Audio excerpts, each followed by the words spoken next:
रोजा हूँ और साइंस के मुताबिक जब आप रोजा रखते हैं तो ऑटोफेजी खराब डीएनए सेल्स को खत्म करती है, सोजिश कम होती है और कैंसर का माहौल कमजोर हो जाता है। जिस्म पुराने और खराब खलियों को तोड़कर निकाल देता है, मुदाफ़ती निज़ाम नए खलिए बनाता है और सोजिश कम हो जाती है। ये अमल एंटी एजिंग, एंटी कैंसर और एंटी डिजीज है।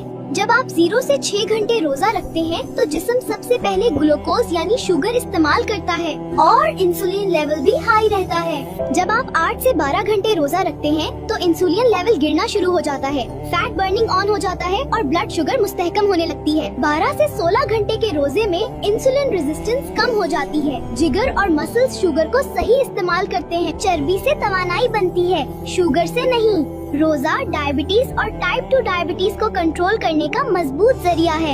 हाई ब्लड प्रेशर में रोजा रखने से इंसुलिन कम होता है, नमक की मिकदार कम जमा होती है और खून की नालियां रिलैक्स हो जाती हैं। इसीलिए रोजे से नसों का प्रेशर कम होता है और ब्लड प्रेशर कुदरती तरीके से कंट्रोल हो जाता है। मोटापे और पेट की चर्बी के लिए रोजा इंसुलिन को कम करता है, चर्बी जलने लगती है और हार्मोन्स का तवाजुन बेहतर हो जाता है। पेट की चर्बी कम हो जाए तो ब्लड प्रेशर, शुगर और दिल सब कंट्रोल में आ जाते हैं। दिल की बीमारी में रोजा रखने से खराब कोलेस्ट्रॉल कम होता है, अच्छा कोलेस्ट्रॉल बढ़ता है और खून जमने का खतरा कम हो जाता है।